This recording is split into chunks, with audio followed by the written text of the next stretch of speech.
Warahmatullahi wabarakatuh.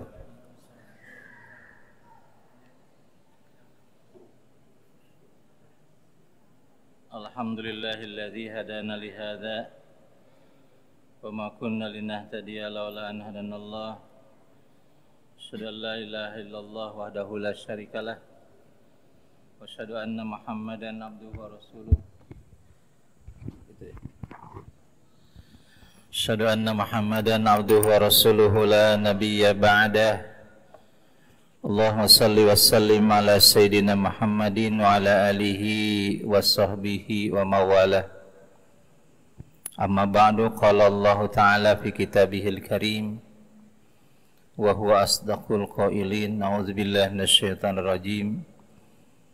Qul ya ibadiyalladzina asrafu ala anfusihim la taqnatu min rahmatillah innallaha yaghfiruz dzunuba jami'a innahu huwal ghafurur rahim wa anibu ila rabbikum waslimu lahu min qabli ayyatiyakumul azab thumma la tunsarun wattabi'u ahsana ma unsila ilaikum min rabbikum min qabli ayyatiyakumul azab baghtatan wa antum la tash'urun an taqula nafsi ya hasrata ala ma faratu fi jambillah wa in kuntu laminas sakhirin aw taqula law anna Allah hadani lakuntu minal muttaqin aw taqula hina taral azab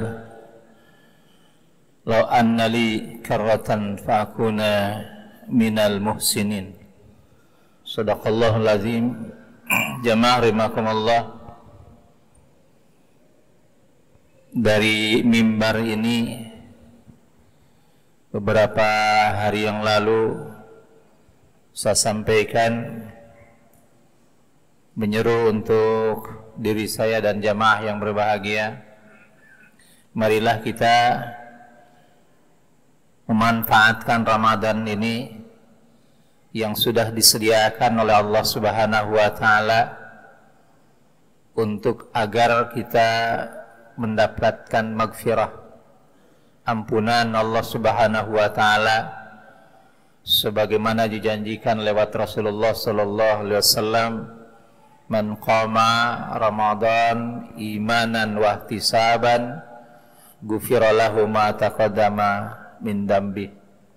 Barang siapa yang melaksanakan ibadah, barang siapa yang qiyamul Ramadan dengan dasar iman dan keikhlasan, maka akan diampuni dosanya yang terdahulu, berarti setahun yang lalu. Pada kesempatan kali ini saya ingin mengajak jamaah yang berbahagia, khususnya diri saya sendiri, untuk merenungkan firman Allah Subhanahu wa taala di surat Az-Zumar yang dibacakan tadi, mulai ayat yang ke-53 dan seterusnya. Ada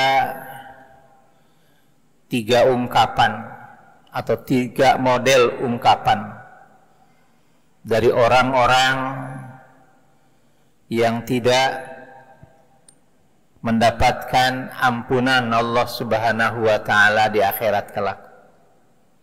Ada 3 ungkapan atau 3 model ungkapan yang disampaikan atau yang diungkapkan oleh orang-orang yang tidak mendapatkan maghfirah Allah Subhanahu wa taala di akhirat kelak. Yang pertama, Allah Subhanahu wa taala menyatakan, antaqula nafsi ya hasrata ala ma faratu fi jambillah wa in kuntu laminas sakhirin. Jangan sampai Anda mengatakan di akhirat kelak, kata Allah, alangkah menyesalnya saya karena melalaikan hak-hak Allah dan saya termasuk orang yang mengejek agama. Orang-orang yang melalaikan hak-hak Allah, tidak beribadah kepada Allah Subhanahu wa taala sebagaimana tuntunan Allah, dan bahkan mengejek aturan Allah Subhanahu wa taala. Banyak orang-orang yang mengejek aturan Allah Subhanahu wa taala, merendahkan, mengecampingkan, dan bahkan menganggapnya aturan-aturan Allah lebih rendah dibanding dengan aturan manusia. Barangkali orang-orang yang menafikan perda syariah termasuk di dalamnya, mereka akan mengatakan, alangkah kami menyesal karena kami termasuk orang yang melalaikan aturan-aturan Allah dan bahkan mengejek aturan-aturan Allah Subhanahu wa taala. Sadar ketika di akhirat mereka yang melecehkan Islam, mereka yang membelakangi aturan-aturan Islam, mereka yang memperolok-olok aturan Allah Subhanahu wa taala, jika mereka tidak bertobat, tidak mendapatkan ampunan Allah Subhanahu wa taala. Nauzubillah. Model yang kedua, ungkapan orang yang tidak mendapatkan maghfirah dan kemudian masuk dalam siksa Allah Subhanahu wa taala. Dia mengatakan, law annallaha hadani lakuntu minal muttaqin. Andai kata Allah memberikan hidayah kepada kami, kepada saya, maka saya pasti jadi orang takwa. Ini orang yang menyalahkan Allah. Ini orang-orang Jabariyah, ya, masuk surga karena Allah, masuk neraka karena Allah, menjadi jahat karena Allah, menjadi soleh karena Allah. Ini orang-orang Jabariyah yang mengatakan manusia hanya menjadi wayang saja dan Allah adalah dalangnya. Nauzubillah min dzalik. Dia mengatakan salah sendiri Allah. Andai kata saya dulu dikasih petunjuk, maka saya termasuk orang-orang yang muttaqin. Padahal dalam aturan Allah Subhanahu wa taala, sunnah Rasulullah sallallahu alaihi wasallam cukup memberi panduan, memberi aturan, memberi arah kehidupan. Bahkan Islam menjadi kurikulum kehidupan bagi orang-orang yang mau menjadi orang-orang yang muttaqin. Kemudian model yang ketiga, au taqula hina taral azab law anna li karratan fa akuna minal muhsinin. Andai kata dulu kami memanfaatkan kesempatan di dunia, maka kami termasuk orang-orang yang baik. Padahal kesempatan dibentang luas oleh Allah Subhanahu wa taala selama kehidupan. Banyak kesempatan untuk menuntut ilmu, banyak kesempatan untuk mempelajari Islam, banyak kesempatan untuk ibadah. Tapi mereka mengatakan law annali karratan fa akuna minal muhsinin. Inilah orang-orang yang mengatakan, ya Allah, kembalikan kami ke dunia supaya kami menjadi orang-orang yang bertakwa, walaupun hanya sehari saja. Kata Allah, idza jaa ajaluhum la yastakhiruna sa'atan wa la yastaqdimun. Oleh karena itulah maka Allah menyatakan sebelum itu terjadi, apa kata Allah?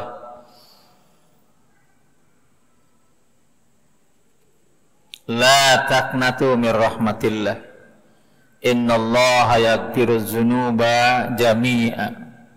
Wahai orang-orang yang melampaui batas, sadarlah Anda ketika di dunia ini, jangan putus asa dari rahmat Allah, karena Allah akan mengampuni dosa seluruhnya. akan mengampuni dosa seluruhnya. Artinya baik dosa-dosa kecil maupun dosa-dosa besar, kalau bertobat kepada Allah Subhanahu wa taala insyaallah diampuni. Tapi dengan dua syarat, kata Allah. Ada dua syarat Anda diampuni dosa. Ada dua syarat mendapatkan maghfirah Allah Subhanahu wa taala. Apa yang pertama? Anibu ila rabbikum wa aslimu lahu. Kembalilah kalian kepada aturan-aturan Allah. Kembalilah kalian kepada Islam. Kembalilah kalian kepada aturan yang menciptakan kalian. Inilah aturan fitrah, atau kembalilah kalian kepada fitrah Allah Subhanahu wa taala, yaitu Islam. Wa aslimu lahu, dan berserah dirilah kalian pada aturan Allah Subhanahu wa taala, karena kalian adalah hamba. Makanya di atasnya disuruh oleh Allah, kul ya ibadiyalladzina asrafu, wahai hamba-hamba. Jadi pantasnya kalau hamba kan, apapun kata tuannya dia akan taat, apakah itu larangan atau suruhan. Karena kebaikan hamba itu ketika taat dan patuh pada tuannya.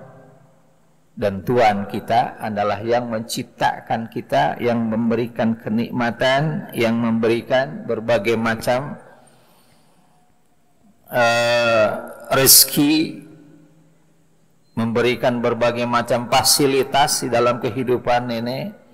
Dan kita tidak bisa mengatur diri kita kecuali aturan itu yang datang dari Allah Subhanahu wa taala.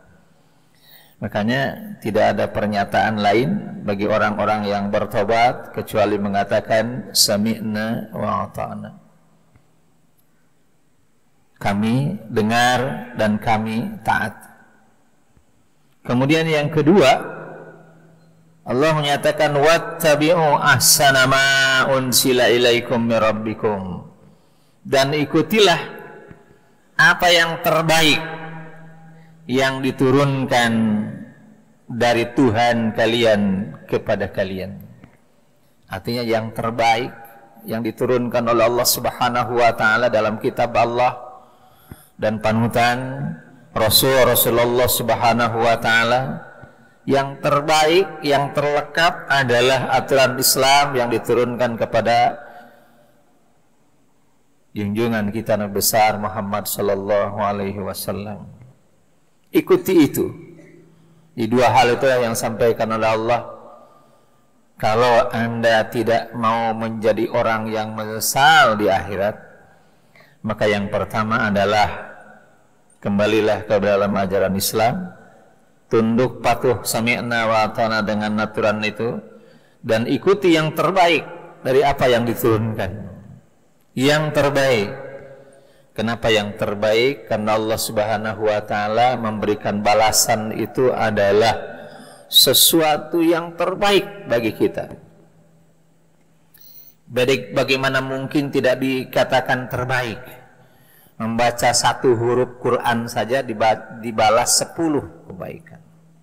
Apalagi di bulan Ramadan, ya. Melaksanakan sholat dibalas oleh Allah Subhanahu wa taala dengan ganjaran, apalagi di bulan Ramadan. Qiyamul Lail dan khusus bulan Ramadan oleh Allah Subhanahu wa taala dilipat-lipat ganda. Bagaimana bisa dikatakan tidak terbaik kalau qobliyah subuh saja, rakaatail fajri khairum minad dunya, 2 rakaat sebelum subuh, khairum minad dunya wa ma fiha, jauh lebih baik daripada dunia dan isinya. Insya Allah kita jadi orang yang paling kaya, melebihi miliuner, orang-orang yang berlimpah ruah kekayaan. Karena dengan 2 rakaat salat subuh khairun, jauh lebih baik minad dunya, daripada dunia dan segala isinya. Oleh karena itu barangkali kalau kita merenung Kenapa? Allah begitu besar pembalasannya kepada kita, kita melakukannya hanya sambil lewat atau kadang-kadang sambil main-main. Qobliyah subuh kadang-kadang sambil ngantuk, ya. Salat tarawih kadang-kadang sambil tidur sebentar. Na'udzubillah min dzalik, ya. Padahal Allah balas dengan balasan yang terbaik. Jadi kalau dalam kehidupan dunia saja, kalau kita menjual sesuatu produk dan dibeli dengan harga yang mahal, maka produk itu akan dibikin demikian rupa baik, insya Allah. Ya, kecuali dibayar dengan harga murah, maka kemudian akan dibuat asal-asalan. Dalam aturan Allah Subhanahu wa ta'ala tidak ada yang dibalas oleh Allah dengan setimpal pun tidak ada. Pahala dalam Islam itu selalu Allah Subhanahu wa ta'ala menyatakan ajrun kabir, balasan yang besar. Ajrun ghairu mamnun, balasan yang tidak pernah putus-putusnya. Ajrun karim, pahala yang mulia. Jadi kalau istilah balasan yang setimpal itu enggak ada. Balasan itu pasti berlimpah ruah, kecuali keburukan, kan gitu ya. Jadi kalau keburukan dibalas oleh Allah dengan yang setimpal, tidak berlipat-lipat ganda. Demikian. Mudah-mudahan saya, jamaah yang berbahagia, teringatkan dengan firman Allah di dalam surat Az-Zumar ayat 53 ini, sehingga di akhirat kelak tidak termasuk orang yang mengungkapkan 3 hal yang disampaikan oleh Allah Subhanahu wa ta'ala. Mohon maaf atas segala kekeliruan. Wabillahi taufiq wal hidayah. Assalamualaikum warahmatullahi wabarakatuh.